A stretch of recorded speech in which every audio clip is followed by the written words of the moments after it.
Imagine you walk into a room. A man in a white lab coat greets you, thanks you for volunteering, and calmly explains what you'll be doing today. Simple enough. You'll be helping with a memory and learning experiment. You'll ask questions to another volunteer in the next room. And if that volunteer gets an answer wrong, you press a button. The button delivers an electric shock. The shock starts small, harmless, 15 volts.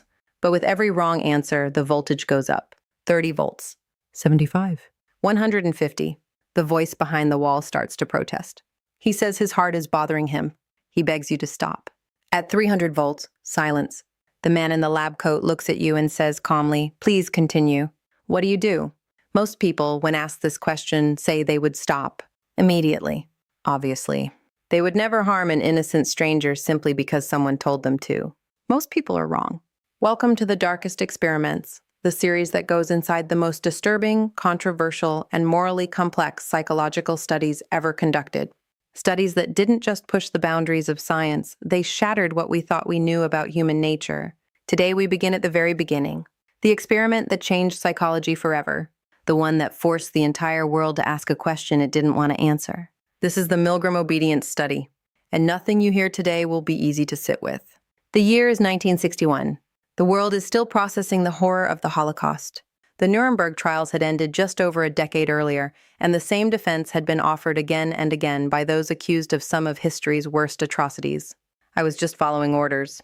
Stanley Milgram, a young psychologist at Yale University, could not let that answer go, because it raised a question that no one seemed willing to actually test.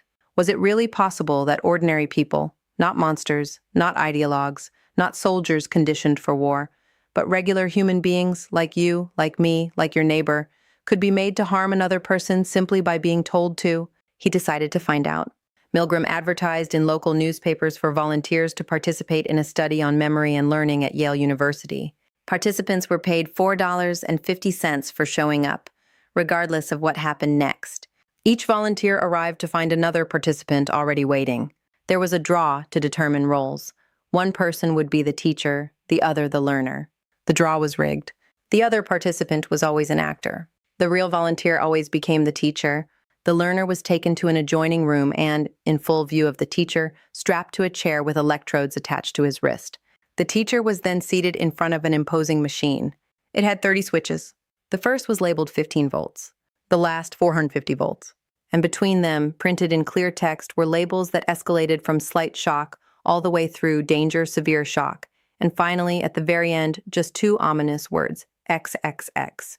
The teacher's job was to read out word pairs, test the learner's memory, and administer a shock for every wrong answer, moving one switch higher each time. The experiment began.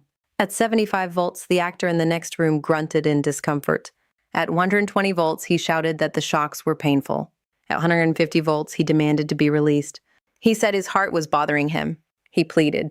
At 300 volts, he pounded on the wall and then went completely silent. And at every step, every single step, the man in the white lab coat sitting beside the teacher said the same calm, scripted phrases. Please continue. The experiment requires that you continue. It is absolutely essential that you continue. You have no other choice. You must go on. No threats. No physical force. Just words. Here's what Milgram expected to find. He had asked psychiatrists, fellow academics, and ordinary people to predict the results before running the study. The consensus? Maybe 1 or 2% of participants, the deeply disturbed, the pathological, would go all the way to 450 volts. The actual result? 65% of participants, nearly 2/3 of ordinary, law-abiding, morally conscious volunteers, administered the maximum shock of 450 volts. Every single participant administered shocks up to at least 300 volts. Let that land for a moment. These were not cruel people. Many of them were visibly distressed, sweating, trembling, laughing nervously, pleading with the experimenter to let them stop. But they kept going. Because a figure of authority, in a position of institutional power, in the context of a legitimate-seeming scientific setting, told them to. Milgram didn't stop at one version of the experiment. He ran variations, dozens of them. And the results reveal something even more complex about the architecture of obedience. When the experiment was moved out of Yale University, its prestigious, trust-inspiring setting, and into a rundown commercial building in Bridgeport, the obedience rate dropped. But not by much. 47.5% still went all the way. When the learner was placed in the same room as the teacher, visible and present, the rate dropped further. When the teacher was required to physically hold the learner's hand down on a shock plate, it dropped again, but it never reached zero. One of the most striking variations, when the teacher was joined by two other apparent participants who refused to continue, who stood up and said, "No, I won't do this." The obedience rate plummeted to just 10%. Social dissent, it turned out, was one of the most powerful antidotes to blind obedience. The presence of someone willing to say no gave others permission to say it too. The scientific world was stunned. And then it turned on Milgram. Critics argued that participants had been exposed to extreme psychological stress without their consent. Many reported ongoing anxiety, guilt, and shame after learning what they had actually done and what it might mean about who they were. The question, what kind of person shocks an innocent stranger to death, is not one that leaves you easily, even when you learn the shocks were never real. Milgram was denied membership to the American Psychological Association for a year. His methods were condemned, and the backlash he faced directly contributed to the development of modern research ethics. The strict informed consent requirements and institutional review boards that govern psychological research to this day. But here is where it gets complicated. The participants were debriefed. They met the actor. They saw he was unharmed. In follow-up surveys conducted months and years later, the overwhelming majority, over 80%, said they were glad they had participated. They felt the knowledge gained was worth the discomfort they had experienced. Was Milgram wrong? Was he right? Can a study that caused real psychological pain be justified by the profound understanding it gave the world? These are not rhetorical questions. They are questions every generation has to answer for itself. So what do we do with this? Because the Milgram study is not just history. It is a mirror. It tells us that the capacity for harm under authority is not a feature of broken people. It is a feature of the human operating system. It is baked into the way we are socialized, the way we defer to titles and uniforms, the way institutions create psychological permission for actions we would never take alone.